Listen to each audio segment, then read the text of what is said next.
बिस्मिल्लाहिर्रहमानिर्रहीम अस्सलामु अलैकुम। प्रोग्राम जुर्म सज़ा के हरकले ګرانو کتونکو د 20 جون نه تر 22 جون پورې په 24 غنټو کې په پېښور کې 14 کسان وژل شوي دي. کومه خبرو کو د چمکنو پولیس سټیشن په حدودو کې د غلطه کې یو واقعیا را مخته شوې ده چې کور دننه د یو خاندان او کسان وژل شوي دي. پای کې زیاتره ماشومان شامل دي او هغه عمرونه تقریبا د 2 کالو نه والا 12 کالو پورې خودل کېږي. پای کې یو ماشوم چې کوم دی هغه جوبل شوی هم دی. نن راغلیو تنګي ته د 400 کم تحصیل له او خبره وکاو ځکه چې دغه کم اوه کسان وژل شوي دي. پای کې د یو خاندان تعلق د دغه تنګي سره دی او د دویم خاندان تعلق د دغه سوات مټ علاقې سره دی. نو تنګي علاقې ته راغلیو د دغه کسانو سره با خبرې کو چې د ابراهیم درې زامن او یو کور ودانه ووژلې شوه. هغوی د څه په غرض باندې پېښور ته تلي وو، کډه یې څه لوړې وه او دغه کرای کور کې هغوی ولې پراته په دې باندې به خبرې اترې کوو. موږ سره اوسئ.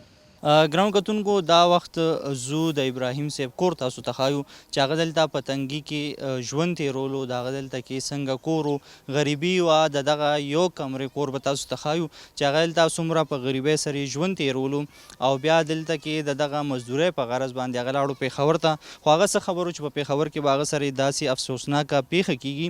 نو راځئ ګورو ته هغه د ابراهیم صاحب کور او د دغه کلیوالو سره خبرې کوو چې د هغه ژوند دلته څنګه تېرېدو. راځئ. ګرانو کتونکو دا وخت رالو د ابراهیم صاحب کور ته. یقینا د یو کمرې کور دی، د خټو لوټو دیوالونه دي، جارګې پکې نشته دی، صرف کمره ده او په دغه میدان کې که تاسو دغه فوټیج ګورئ نو په دغه میدان کې دی دلته کې هور بلولو، ځان له به یې اخلي پخلي کولو او د دغه خپل ژوند بهترۍ لپاره دی د مزدورۍ په غرض باندې پېښور ته لاړه او دغه په سوکنو کې د تره زوی کرې ډېره شوه چې ځان له د کرای کور پیدا کړي. خو دوی ته څه پته وه چې دغه به د اجل جوړېږي او دوی ماشومان به دغلته کې قتل کېږي. د دې کلیوالو سره خبرې کوو، هغوی راسره دلته کې موجود دي چې د دوی ژوند دلته کې څنګه تېرېدو. وروره ته د دې ځای څومره ټایم نه دلته کې دغه ابراهیم دی پېژنې؟ یاره جي د دوی خو پیدایش هم دلته شوی، د ډېر ټایم نه پېژنو او دوی بس ټول عمر جي دغه خواري مزدوري کړې ده او بیا داسې مزدوري کړې چې هر انسان دې ته غاړه هم نږدي. تاسو ته ښه پته ده چې د لنټرو کار یو سخت کار دی. که هغه روژه وه او که بوزه وه خو ده به دې بچو له په سخته ګټله او به دوی بیا دلته خوړله. خو د هغې باوجود د ده څه دومره ظلم وشو، دومره ظلم چې د دې مونږه د سره سالپاز نشته چې یاره د دې مونږه مذمت وکړو. خو مونږ صرف او صرف د دې خپل حکومت نه دا یو ریکویسټ دوی ته کوو، یو خواست کوو، یو درخواست کوو چې یاره دوی ته د انصاف میلاو شي. ابراهیم دومره په سخته باندې دلته کې ژوند تېرولو، د غریبۍ کور و، د خټو لوټو ځای و، جارګې پکې نشته دی، دغه یو مات دالان پکې پروت دی. څه ګڼئ چې یاره ابراهیم به چېرته چا سره دومره بد وکړي او څومره چې ده سره وشو؟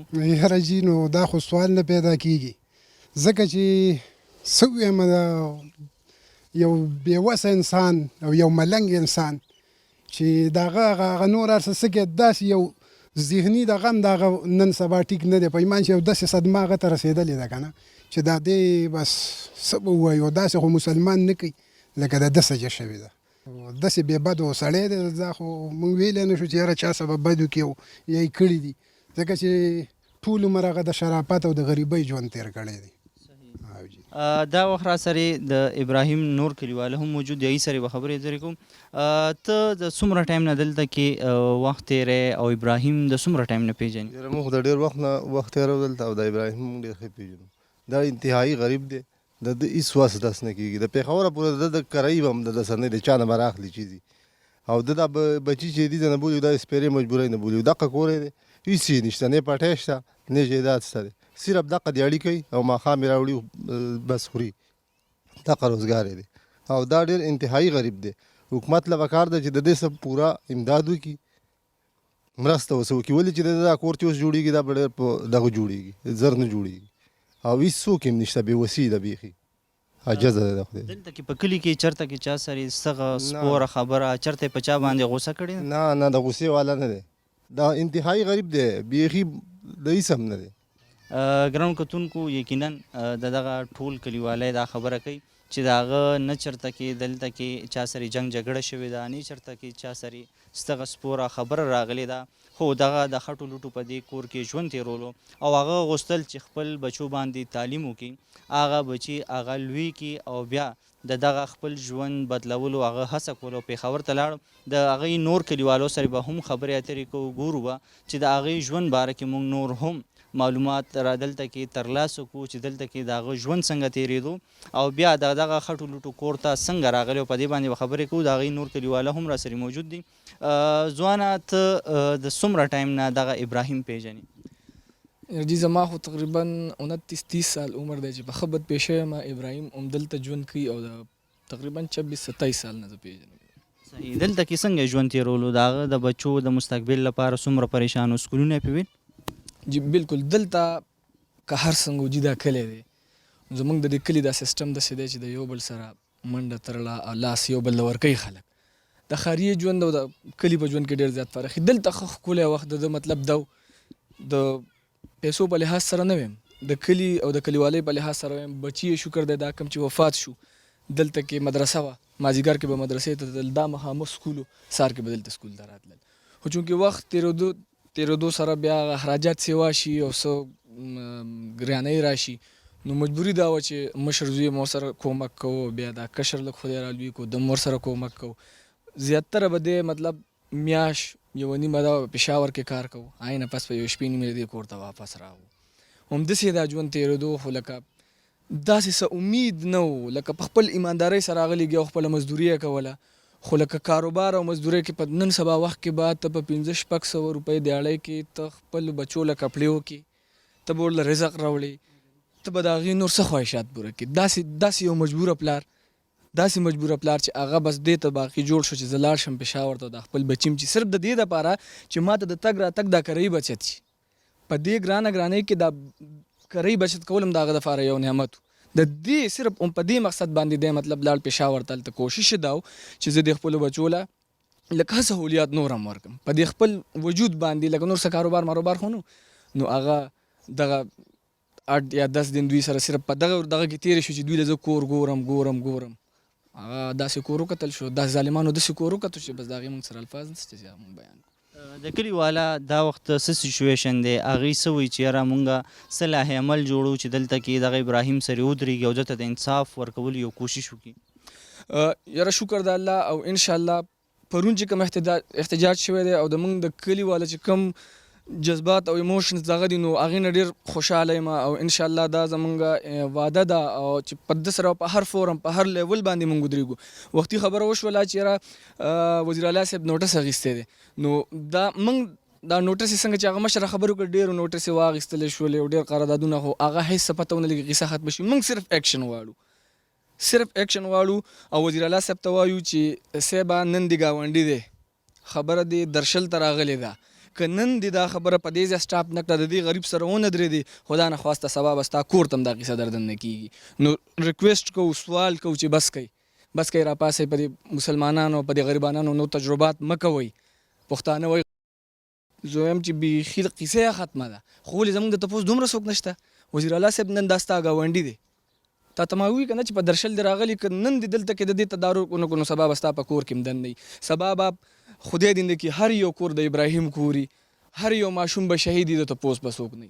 ریکویسټ کوو ګورنمنټ ته، سوال کوو، زاري کوو، جړا کوو، منت کوو چې بس پښتانه او غریبانان د نو تجربات نه وباسئ، دوی له د ژوند د تېرولو لږه شانتې لار ورکوي. ګرانو کتونکو، تاسو د دغه ځوان خبرې هم واورېدې. یقینا د امن او امان صورتحال دومره خراب شوی دی چې په رڼا ورځ باندې قتلونه کیږي، د خلکو نه جیبونه وهلی کیږي، د خلکو نه بایک اخیستی کیږي، د خلکو نه موبایل اخیستی کیږي او بیا هم په دې باندې اکشن نه اخیستی کیږي. څنګه ما په سټارټ کې وویل چې په 24 غنټو کې 16 کسان 14 کسان مړه شوي دي. په دغه 14 کسانو کې تر اوسه پورې یو ملزم هم نه دی ګرفتار شوی. یقینا د پولیس لپاره دا یو ډېر زیات لوی چیلنج دی. په دې باندې به نورې خبرې اترې هم کوو. اوس یو وړې شان دمې طرف ته.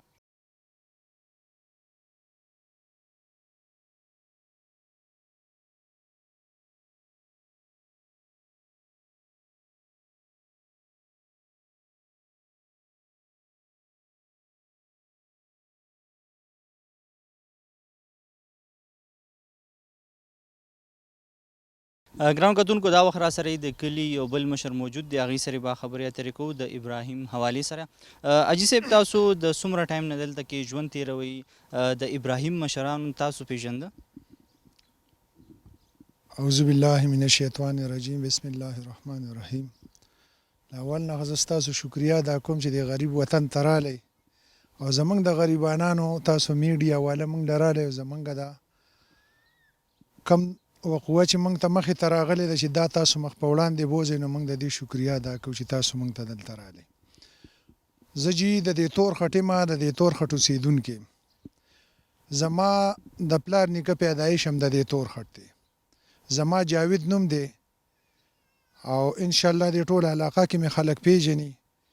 بیا چې کم دی دا خلک د 500 کالو نه دلته کې اوسېږي. د دوی دغه والد صاحب قبر دی دا هم دلته دفن شوی دی او داسې خلک دی چې لکه مولیان دي مولیانو د اصل نه مولیان دي. ډېر غریبانان خلک دی د اوسه پورې د چا چرګې ته هم کشه نه دي ویلي. لکه بې نقصانه خلک دی. دلته زمونږ سره د دې ماشومانو پیدایش شوی دی. دا دلته کې غټ شو دغه خپله محنت مزدوري کوي. اوس خواران د دې ځای نه تلي یا 15 ورځې کېږي یا 20 ورځې کېږي یا 10 ورځې کېږي خو دلته تلي دي.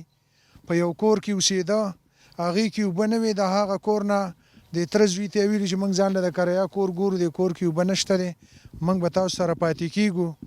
هغه خواران هغه ورته وي چې راځئ دلته کې په دا کور کې ما په خپله لیدلی نه دی. 2 کمرې به یوه کمره خو 2 کمرې دي یوه کې دوی اوسېده یوه کې هغوی اوسېده. دا څه چې وشو کومه دهشتګردي په دوی باندې وشوله. دا پلار به هم ته مزدورۍ له په سپین جومات کې به مزدوري کوله. دا ماشومانان دا 2 چې کم د مشران بچي دي دي چې به کېدی شي په دې ځای کې به ولاړه مې ناست وي. دا ماشومان ته یو په هوټل کې و بل هم د چا سره نوکر کړی او دغه پلار هغه حالات او هغه ارس او هغه جامه پیزار ته به هم تاسو کتلي چې یاره دا په څه نمونه دی. لاسو ته هم وګورئ چې دا مزدور کار دی که نه دی. خبره دا ده چې چا پې ډېر ظلم او زیاتی وکړو. دغه یې مخامخ چې کوم را دی ښځه ده دا 3 ورسره بچي شهیدان شو. 4 بره د ده تره بچي و هغه لاړه بره وطن ته یې یوړله مټې ته. خبره دا ده چې دونه ظلم او زیاتی وشو. زمونږ حکومت ته وزیر اعلی ته وزیر اعظم ته د دې وخت ټولو حکمرانانو ته دا خواست دی چې دا دهشتګرد چې کوم دي چې دوی بالکل ونیوی شي ګریفتار شي دوی له سنګینه سزا ورکړلی شي او داسې سزا ورکړلی شي چې کلیام په روډ کې دغه شانتې پانسي شي په ونه کې په ونه پسې ځوړند کړي چې نور خلک ترې نه عبرت والي چې انده دپاره هسې نه د بل غریب سره داسې ونه شي. دا هغه د اقتصاد او هغه دغه حکومت د مدینې منورې چې د غریبانانو باندې به دغه شانتې ظلم او زیاتی کېږي او د هغې به څوک تپوس نه کوي. والسلام. بس دغه خبرې ما سره ما درته د خپله سوخه دا خبرې وکړه دي. مهرباني. ګرانو کتونکو تاسو د دغه مشر خبرې هم واورېدې. یقینا د دغه ټول کلي چې کوم مشران دي او کوم خلک دي هغوی په دې خبره باندې متفق دي چې موږ به ابراهیم سره اوږه په اوږه ولاړو او دغه تر څو پورې چې دغه قاتلانو ته سزا نه وي میلو شوي موږ به د سره دغه مرستې کوو. په هر فورم باندې به ځو احتجاج به هم کوو او د حکومت دروازه به هم ټکو. ګرانو کتونکو دا وخت راغلی یو د 400 تنګي علاقې ته چېرته چې دغه د مقتولین چې کوم یو خاندان دی هغه دلته پاتې کېږي. په دغه کې محمد ابراهیم هغه چې 16 وړاندې دغه کور ته کډ وړې وه د هغوی تعلق د 400 تنګي سره دی. هغه مزدورکارو د لنټرو کار به یې کولو دیاړي به یې کوله. د دغه غرض سره هغه پېښور کې دغه د کرای کور تلاش کولو او د 100 ورځو دپاره به دغه د تره زوی چې کوم کور و هغې کې دی رهایش پذیر و. دا وخت په هغې سره خبرې کوو چې دلته کې د دې خاندان څنګه هلته شفټ شو او بیا څه واقعه رامخې ته شوه. یقینا ډېره د افسوس خبره ده د یو پلار لپاره ډېره زیاته ګرانه ده کله چې د هغه 3 ماشومان او بیا د هغه یو کور ودانه دغه شان ووژلی شي او بیا د هغې قاتلان هم نامعلوم وي. په دغه سچویشن کې خبرې کول ډېر ګران وي خو بیا به هم کوشش کوو چې هغې سره خبرې وکړو. ابراهیم صاحب دا راته ووایي چې دا واقعه څنګه کله رامخې ته شوه. تاسو دلته کې څومره ورځې وړاندې دغه کور ته کډه وړې وه دغلته کې چا تاسو چې کله دغه کډه وړې وه دغه ستاسو رشته دي سره څه وه دغلته کې په څه غرض باندې تاسو پاتې کېدئ؟ دغه زمونږ د تره زوی و او مونږ ما د دې غرض دپاره کډه وړې وه چې ځان له به د کرایي کور ونیسم او کار به کوم نږدې به دې کور ته ځم. نو دغلته څو ورځې وشوې چې تا دغه کور ته کډه وړې وه؟ 10. د دې نه پس چې کله دا واقعه راله تا ته څنګه اطلاع وشوه څنګه ته خبر شوې دغه سچویشن څنګه تاسو هینډل کړو؟ هغه زه داسې خبر شوم چې د ماشوم نه تپوس وکړه ده ماته رینګ کړی دی. واقعه چې وشوې ده نو هغې د پاسه بیا دی ورغلی بیا یې ماته رینګ کړی. د دې نه علاوه که موږ وګورو د دغه هلته کې ستاسو چېرته چا سره جنګ جګړه شوې وه دښمني شوې وه څه خبره داسې راغلې وه دې نه وړاندې نه هېڅ جنګ جګړه دښمني هېڅ هم زموږ نه دی راغلی چا سره تره زوی سره چې کله پاتې کېدې آیا ستاسو تره زوی چا سره دغسې لانجې وي جنګ جګړې وي نه د هغه جنګ جګړې او لانجې موږ په پته نه یو پوه شوي هېڅ هم نه و د هغه هغه به کار څه کولو روزګار د هغه څه د هغه روزګار دغه و چې بس یو سره ګاډی چلولې بنګلې والا سره بل سره ګاډی چلولې به دغه روزګار یو په تنخواه ویل کېږي چې په دغه کور باندې لانجه وه دا د کرای کور و خلک به راتله بار بار به ویل چې دغه کور خالي کوي داسې څه راغلي وو په دغه لسو ورځو نه کې نه لسو ورځو کې زه پرې نه یم پوه شوی چې زه پرې پوه شوی ما به خپل بچي لرې کړی د تره زوی تاسو سره چېرته ذکر نو کړی دې باره نه د تره زوی هم ذکر نه کړی موږ ته چا په خپله ویل هم نه دي د کلي والا چې په دې جا خاله دغه واقعه کې ستا ماشومان مړه شوي دي د هغوی عمرونه سو هغوی به کار څه کولو هغه بیخي ماشومانو واړو د یو 12 کاله عمر و د بل 8 کاله عمر و د بل 6 کاله او کار روزګار به یې څه کولو ماشومانو بس مدرسې ته به تلل راتلل سکول سبق یې ویلو سکول سبق یې ویلو نو تا چې کله دلته نه بوتله دلته کې به سکول ویلو هلته کې دوباره داخل شوي وو نه نه نه داخل شوي نو سکولونه بند صحیح ګران کتونکو تاسو د ابراهیم صاحب خبرې هم واورېدې دا وخت مو سره د ابراهیم صاحب یو بل زوی هم موجود دی کوم چې دغه واقعې باندې راغلی او کله چې دا واقعه وشوه وړومبی هغه کور ته رالو نو هغه دا هر څه ولیدو او بیا خپل پلار هم چې کوم دی انفام کو خبرې کو او دا شان نور رشته داران بیا هم خبر شو ای سره به خبرې کوم ستا نوم څه دی عمران ته څه کار کوې دا ما به د لبړ کار به مې کول لبړ کار هلته پېښور کې او څنګه تا ته پته ولګېده چې کله ته کور ته رالې څه سچویشن زه ماښام ته لمونځونو نه وروسته رالم کور ته ټولو ته باره غاړې بوډو چې ما ټول لا کولا کړو نو یوه کوټه مې کولا نه کړه ته ماما هغه مې را کولا وکړه بس چې ورغلم دننه بس ماما مې را په مخکې را پروت په اینو کې را سرو او راښځه هم پرته وه زه بیا به د کور نه راووتم بس بیا مې را پلار ته مې رنګ وکړو چې پلار مې بیا راغلی بیا کور واته رنګ وکړو اکو والا بیا پولیسان بیا راوستل پلار چې رالو نو تر هغې پورې دغه ماشومان دغلته پراتو زخمي ماشوم څنګه و زخمي ما نه ولیدلی لا فی الحال هغه پکې همدغسې پروت و کله چې پولیس راله او بیا دا ټول څیزونه پلار ستا رسېدو نو آیا څه پته ولګېده چې دا چا کړي نه هېڅ پته ما نه پېښ شوی نه ستا بل رور دلته کې تاسو سره کار کولو که نه هغه دلته کې نو هغه مې را پر پنډه کې سره ماما سره مې پر سترو کار کو هغوی را ګیل کارانو پر سترو صحیح ګران کتونکو تاسو د دې خبرې هم واورېدې چې دی په کور کې موجود نو کار لتلی او کله چې راله نو دغه یو افسوسناکه پیښه د ده مخې ته پرته وه یقینا دا د ماشوم لپاره بلکې د غټ سړي لپاره هم ډیره لویه د صدمې خبرې چې کله راشي کور ته او دا شان ټول په وینو سره پراته وي دا د لوی حوصلې خبرې چې هغه دا سچویشن هینډل کړي او بیا هغه ټول انفارم کړي د کلي مشرانو سره به هم خبرې کوو چې دلته ابراهیم صاحب دی کله په دې تنګي کې د څومره ټایم نه پراته دي دلته څنګه ژوند تېرولو او آیا په کلي کې د دې چا سره جنګ جګړې وې که نه پېښور ته دوی ولې کډوړې وه په دې باندې به د کلي مشرانو سره هم خبرې کوو جتنے اس کے اندر ٹوٹل 13 ڈیڈ باڈیز جو ہیں وہ ہاسپٹل میں آئیں جس کے اندر 7 چمکنی کی تھیں 4 جو ہے وہ ملک جہانگیر والے دونوں انسیڈنٹس کی تھیں اور اس کے علاوہ جو ہے 2 خودکشیوں کے کیس تھے ایک کیس میں 7 نیچرلی تھے بڑا الارمنگ تھا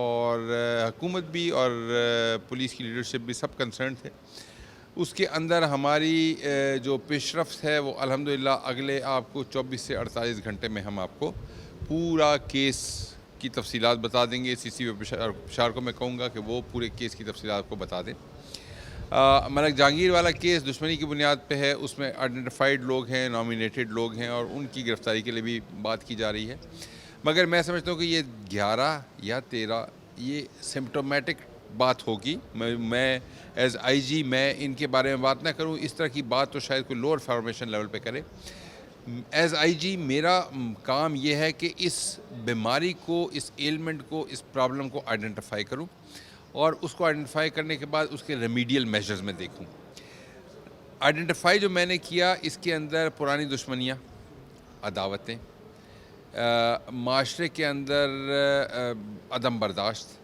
اور اس کے ساتھ ساتھ میں سمجھتا ہوں کہ جو ہمارے پاس انسٹیٹیوشنز ہیں ان کو انگیج نہ کرنا. ان ساری چیزوں کو ملا کے جب ہم دیکھتے ہیں تو ہمیں نظر آتا ہے کہ ایشوز ہیں، مگر اس کا جو ریلیونٹ سولوشن ہے وہ نہیں سمجھا جا رہا ہے، یا وہ نہیں اس کو امپلیمنٹ نہیں کیا جا رہا ہے. اس میں جو لوگوں کے درمیان میں آپس میں عداوتیں ہیں، زمین کے تنازعات ہیں، اور اس کے علاوہ جو میں سمجھتا ہوں کہ ایسی عدم برداشت کی چیزیں ہیں، اس میں ہم DRC کے جو انسٹیٹیوشن ہیں اس کو انگیج کر رہے ہیں. ہم جو لوگوں کی آپس میں دشمنیاں ہیں ان کو ہم پابند ضمانت کروا رہے ہیں. ان کے خلاف ہم قانونی کارروائی کے جب تک وہ اس بات کی ضمانت نہ دیں کہ جی باہر نکل کے وہ کوئی کسی قسم کا وائلنس نہیں کریں گے، تو ہم کہیں گے کہ جی آپ ان کو بالکل جیل میں رکھیں، اور ان کے اوپر بڑی بڑی ضمانتیں 20-50 لاکھ روپے کی کہ وہ ضبط ہو جائے گی ان کی زمین یا جائیداد جو بھی ہے. اور اس کے ساتھ ساتھ کمیونٹی کو ایز اے ویری امپورٹنٹ ٹول انگیج کریں.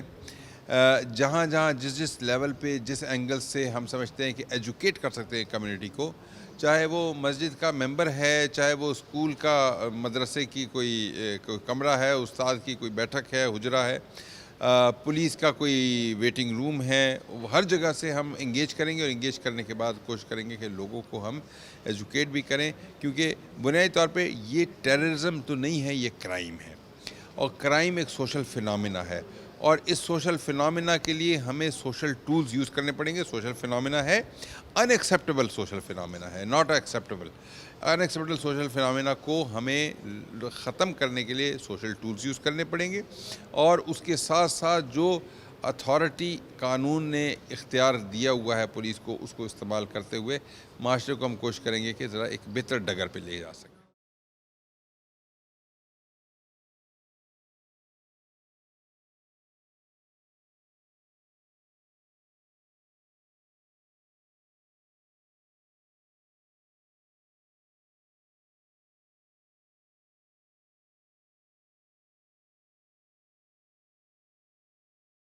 ګرانو کتونکو، دا وخت را سره د تنگي چارسدې د ابراهیم چې کوم ګاونډیان دي او د کلي مشران دي هغه را سره موجود دي. په دې باندې به دوی سره خبرې کوو.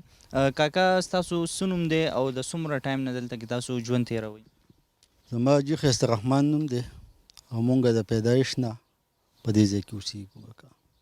ابراهیم دی د کم ټایم نه دلته کې هغوی پاتې کېږي، دلته ژوند تېروي؟ د دوی پلار چې کم دی نو دا اصل کې د سوات د مټې د خریړۍ د هغه وزیر اعلی صاحب د کلي دی، خاص ګاونډي دی. بیا دوی پیدایش د دې ځای دی، د ډېر مخکې نه راغلي دلته، کم از کم 40-45 سال نه دلته اوسېږي.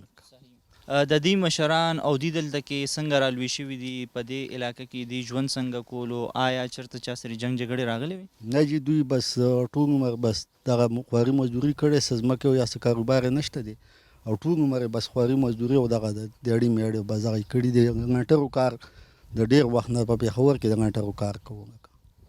پېښور ته به دې تلو راتلو که نه؟ دلته پېښور ته به تله راتلو، بیا په دې غرض چې یاره بس دا تګ راتګ به ورته ګران پرېوتی و، د دغې په غرض باندې دا ماشومان به وتله چې یاره دغه ځای کې به چې کوم دی نو نږدې به ځم راځم، نو سترګو د لاندې به یې ماشومان و.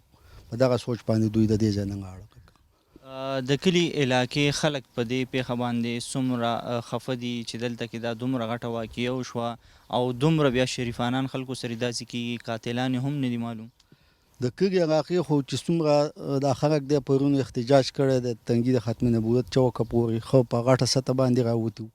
باقي واردات داسې دي چې د مذمت دپاره الفاظ نه پیدا کېږي چې په کومو ټکو کې سړی مذمت وکړي، او ډېر دردناک او دردونکې او بوږنونکې واقع ده، ځکه چې د ماشومانو چې کوم دی نو دا به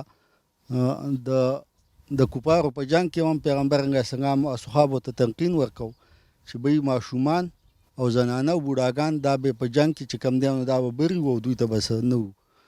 اوس مونږ په دې باندې حیران یو چې دې خوا د انصاف دعوی کېږي او د مدینې د ریاست دعوی کېږي، او بیا د مدینې په ریاست کې بیا راغږي دغسې بې دردۍ څه ماشومان ختم کېږي. په شدیدو ټکو کې مذمت کوو. بغه دا خبره ده چې وزیر اعلی صاحب نه مجازانه دا مونږ یو ریکویسټ دی چې بی دا ستا د کلي دي، خاص د ګاونډ کسان دي هغه یې پېژني مونږ که چې دوی ته چې کوم دی شهدا پیکج ونګه پکار دی. بله دا چې مونږ د ایس پي صاحب چې کوم پېښور د یاسر اپریدي چې کوم دی د هغه نه دا خواست کوو چې به یې مثلا دا کیس چې کوم دی نو دا ساده 302 نه ده. دلته خو معمولي یو سپی زخمی شي هغه کیسې ونټیا کېږي او څونه کیسونه کېږي. مونږ په 2013 کې احتجاج کړی په دې تنګي کې یو پولیټیکل احتجاج او په هغې کې په مونږ باندې 14 دفعات ولګېد. هغې کې 120 بي په مونږ باندې وه، هغې کې 109 په مونږ باندې وه. زه اوس په دې نه پوهېږم چې دا کم انصاف دی او دا کم د مدینې ریاست دی چې ته په دې کې 109 ورنه نه کېږه. مونږ مجازانه دا اپیل کوو د یاسر اپریدي نه صاحب نه چې به دې کې د 109 خامخا وشي او دا ساده 302 نه ده، ځکه چې دا ماشومان دي، بې ګناه دي، زنانه دي، بې ګناه دي، دا په بېدردۍ باندې قتل شوي دي. تشدد پې شوی دی، په چاقوانو باندې وغې شوي دي، په ډزو باندې ویشتې شوي دي. لکه داسې به اسرائیل هم ونه کړي لکه دا دغه چې کومه اوبه شوې ده. او باقي دا خبره ده چې مونږ د دې علاقې چې کوم دی نو فضل شکور زمونږ چې کوم دی نو وزیر قانون دی زمونږ د ډسټرکټ کس دی، هغه په کار دی چې په دې باندې اکشن واخلي. دلته زمونږ چې کوم دی نو خالد خان دی MP دی، زمونږ چې کوم دی نو MNA صاحب دی. دوی په الیکشن کې باوجود د دې دونه غریبانې دغه د بجلی ستن ته چې کوم دی نو د PTI جانډه خېجولې وه. او بیا دا دوی خو بس توقعات و څه د انصاف غوښتنه تقاضا به وه څه به که نه. اوس چې کوم دی نو د دوی څه داسې بې انصافي شوې ده نو بلکل دا مونږ په شدید ټکو کې د دې مذمت کوو او انقاذ نه پیدا کېږي زمونږ چې څه انقاذ د دې دپاره استعمال کوو. او د حکومت نه پوره چې کوم دی نو دا اپیل کوو مونږ د ادارو نه او مونږ چې کوم دی وزیر اعلی صاحب نه دا اپیل کوو چې به د داسې دي شهدا پیکج د خامخا درته ملاو شي. بلکل د دوی هېڅ درک نه لګي، د یوې کوټې خاوندانان دي او نور هېڅ درک په ځمکه او په اسمان باندې نشته چې دوی ته شهدا پیکج ملاو شي. او بل دا چې په دې د پک چې ساده دغه نه د 302 نه ده چې دا بلکل دا دهشتګردي شوې ده او دا بلکل چې کوم دی د 7 چې کوم دی په دې کې خامخا درک شي. تاسو څه ګڼئ چې یاره دلته کې زمونږ قانون نافذ کوونکي ادارې دي، پولیس دی، دا شان مونږ وګورو امن و امان صورتحال هغې برقرار ساتي. تاسو ګڼئ چې پولیس دغه خپل کردار دلته ادا کوي چې دا شان په رڼا ورځ یا د ماښام یو تن راځي او ټول خلک وژني او بیا هم هغه تښتي؟ مونږ بلکل مایوسه په دې خبره باندې یو چې یو مثلا په 21 ګنټې کې دغه کېږي دا پوسټ مارټم کېږي. لکه دا کم انصاف دی او کومه مسلماني ده چې 21 ګنټې د مړي په هسپتال کې پراته او پوسټ مارټم باندې د 21 ګنټې راګي مونږ په دغه باندې تحفظات دي.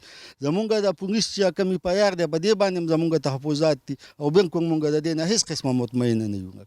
او که دوی مونږ ته وخو د مونږ غواړو چې بلکل دوی د په چوکونو کې سزا چې څنګه دوی ته ملاو شوې ده که دغسې سزا ملاو شو بیا به مونږ مطمئن یو. کنې بلکل مونږ د دې انصاف د ګورنمنټ نه او د دې مدینې د ریاست نه بلکل چې کوم دی نو مونږ ته مایوسه یو. دلته که مونږ وګورو دغه شان کم دعوی کېږي، بیا که چېرې قاتلان پیدا هم شي پای کې بیا بله مسله دلته دا راځي چې بیا ورسره هغه کورنۍ روغه وکړي، سوله ورسره وکړي، هغه شان انصاف بیا میلو نه شي کوم چې هغې ته پکار وي. آیا که چېرې دغسې قسمه څیزونه راځي نو بیا به څه کېږي؟ ځکه چې دلته کې په دغه خاندان باندې اکثر پریشر واچولی شي، دباو پرې واچولی شي، د روغې دپاره پیسې ورکړی شي.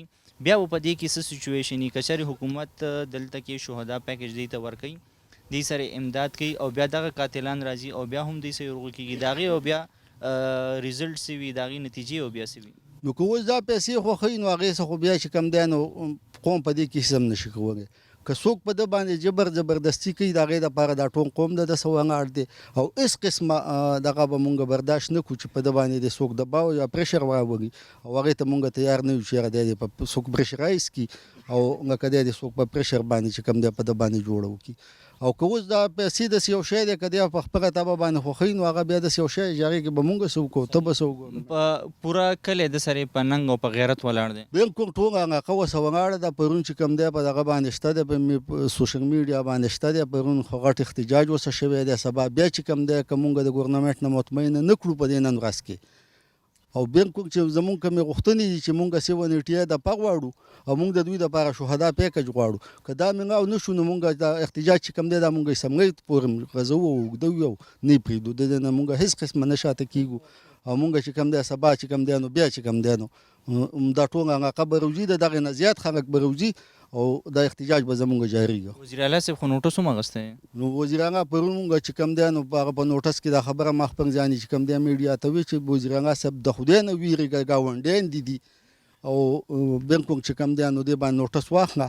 دا پرون چې کوم دی دا خبره ما کړو په میډیا باندې او بس خدای دې وسخو کی چې نوټس اخیستی دی. هم د دې معاشري کاست هم دغه پښتانه دي او باقي دا شی دی چې صرف نوټس اخیستی که عملي کار به هم وشي؟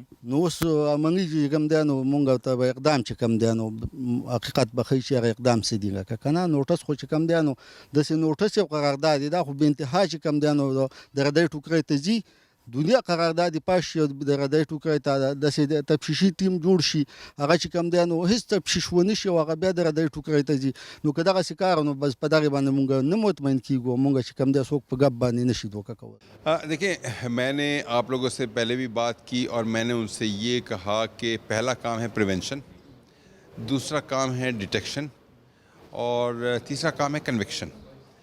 آپ نے جو بات کی وہ تیسرے کام کنوکشن کی طرف آپ آئے, پریونشن ہم کریں, اس کے بعد خدا نخواستہ کوئی کرائم ہوتا ہے اس کو ڈیٹیکٹ کر لیں اور ڈیٹیکٹ کرنے کے بعد انشور کریں کہ کنوکشن کی طرف ہم چل جائیں. اور جو آپ نے کہا کہ اس کے اندر کلیکشن آف ایویڈنس, فورینزک ٹولز, یوز آف فورینزک ٹولز, دین پرووائڈنگ پروٹیکشن ٹو دا وٹنسز, اور جو آپ کے پاس لیٹ سے پولیس کی پروفیشنلزم ہے ٹورڈز انویسٹیگیشن اس کو امپروو کرنا, اس کو لے جاتے ہوئے ہم کنوکشن کی طرف جا سکتے ہیں.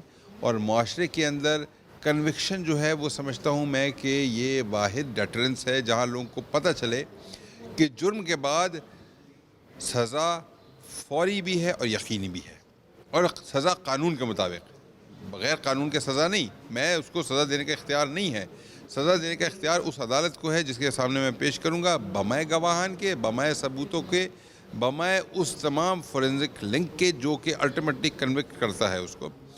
تو اگر ہم یہ سزا کی مؤثر, فوری اور یقینی ہونے کو عمل درآمد کر سکیں اس کے اوپر اور لوگوں کو تسلی ہو, پتہ ہو, تو اس معاشرے کے اندر ضرور بہتری آئے گی. اور جو آپ کے تمام معاشرے, ہم کبھی کہتے ہیں مڈل ایسٹ میں یہ ہوتا ہے, ہم کہتے ہیں یورپ میں یہ ہوتا ہے, فلانی جگہ پہ یہ ہوتا ہے, تو وہاں پہ یہ جرم و سزا جو پروگرام کا آپ کا بہت بڑا وہ ہے جزو ہے, جرم و سزا وہ یہی ہے کہ فوری, یقینی اور مؤثر سزا ان تمام لوگوں کے لیے جو قانون کی پاسداری نہیں کرتے. اور اس میں پولیس اور عدلیہ اور جیل یہ سارے کے سارے پلرز ہیں criminal justice system ke. So there is police at the initial stage, then there are courts at the middle stage, and then the jails at the final stage.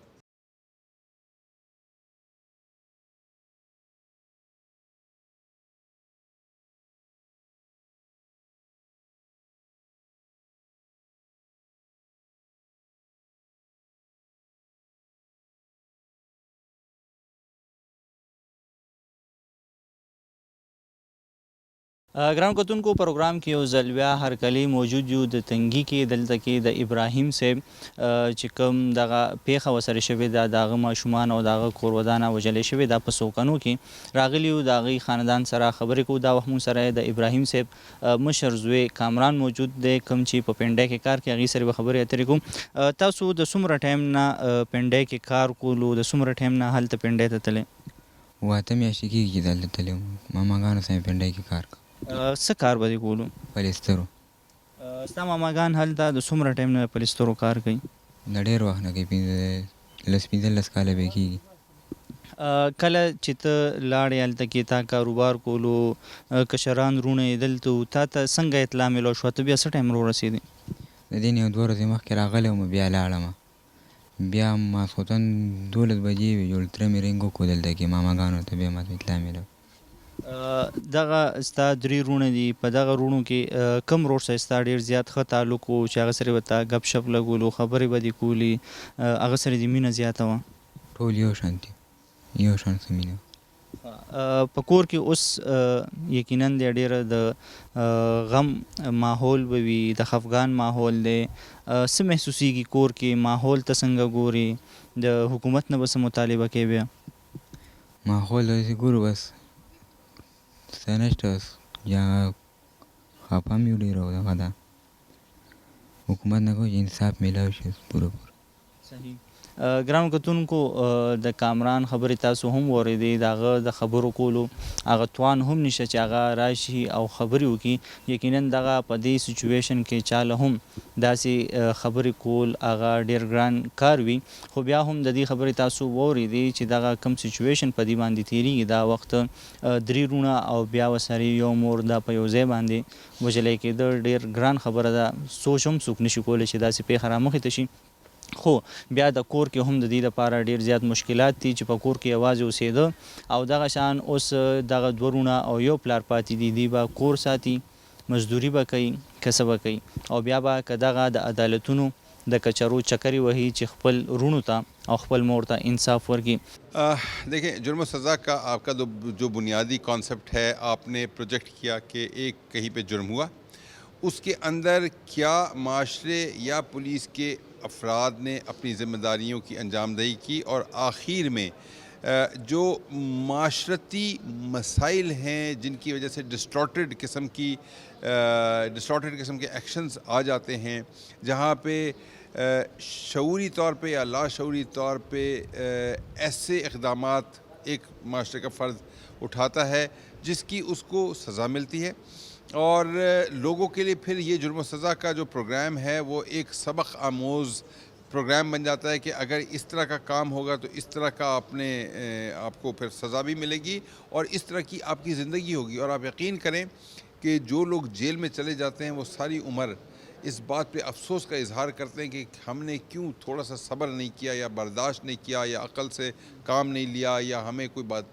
آدمی بتا رہا تھا کہ یہ کرنا چاہیے ہم نے کیوں وہ نہیں کیا. تو یہ جو سبق آموزی ہے میں سمجھتا ہوں کہ آپ کے اس پروگرام کا پورے کا بہت زبردست جزو ہے اور اس کی وجہ سے چیزیں بہتر ہو رہی ہیں. ګران کتونکو دا هغه قبرونه دي د ابراهیم د بچو او داغه کورودانې چې داغه د کور مخې ته جوړ کړی شوي دي او دا د ټول کلي خلک د دې تپوس کوي چې دا څنګه قتل شوي دي د دې قاتلان څوک دي دوی خو د دې 400 نه پېښور ته ژوندي تللي خو ولې د دغه 400 ته بیا دوی مړه راغله د دوی صرف لاشونه روړلی شو د دوی مړي راغله او دلته کې دفن کړی شو.